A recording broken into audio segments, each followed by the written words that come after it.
বান্দা যখন ফিরে আসে ভাইয়া, কেউ যখন তওবা করে, ভুল বুঝতে পারে, আবার নতুন করে আল্লাহর কাছে ক্ষমা প্রার্থনা করে, কসম খোদা আল্লাহ তাআলা ভীষণ খুশি হয়।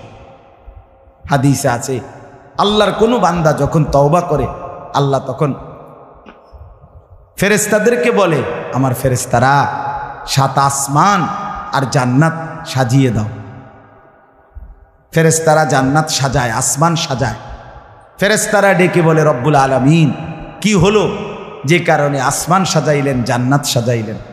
রব্বুল আলামিন তখন বলে, আসলাহাল আবদু মাওলাহু, এক ভেগে যাওয়া গোলাম আজকে তার মনিবের সাথে সম্পর্ক ঠিক করে ফেলছে।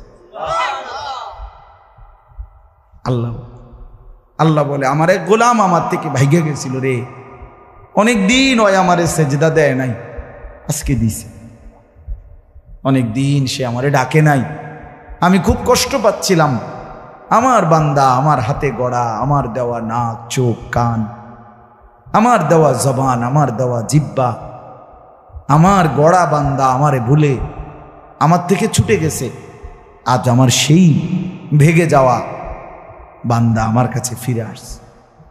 লাল্লাহু আশাদ্দু ফারাহান বিতাওবাতি আবদি, নবী সাল্লাল্লাহু আলাইহি সাল্লাম বলেন, আল্লাহ তাআলা ভীষণ খুশি হয় বান্দা যখন তওবা করে। এজন্য যুবক ফিরে আসো, নওজোয়ান ফিরে আসো, নিজের ক্ষতি করো না।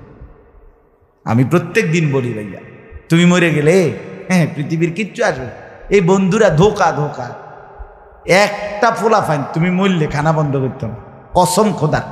তুমি লিখ কেন, তোমার একটা ফ্রেন্ড এক লগে যেটি বইয়ে বইয়ে বিড়ি খায়, তোমার লগে গাঞ্জা খায়, ফুটটা খায়, বাবা খায়, মদখোর, গাঁজাখোর, একসাথে বইয়া উলঙ্গ ছবি দেখো, ওই জানোয়াররে জিজ্ঞেস করো বলে, আমি মরলে আমার ঠ্যাংটা ভাঙলে তুই একবেলা খানা বন্ধ রাখবি। কথা বুঝেন নাই?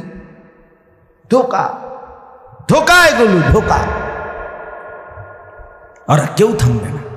আরে আপন বাপ মরলে যেই সন্তানরা দিনের বেলা দাফন কাফন করছে, তারা কি সেই সন্তানরা, আপন সন্তানরা রাতের বেলা ভাত খায় না? কথা বলেন না কেন? পাশের ঘর থেকে খানা রান্দাইয়ে আরো বেশি খায়, আরো একটু গোস্ত লাও, যেই কান্দাটা তুমি কাঁদছো আজগা। কি ভাইয়া? তাইলে তাহলে আপন বাপ, তারপরেও তো সন্তান খানা খাইতেছে, তোমার লেগে কাঁদবে কে? এর জন্য পৃথিবী আমাদের কারো জন্য থামবে না ভাইয়া, থামবে না।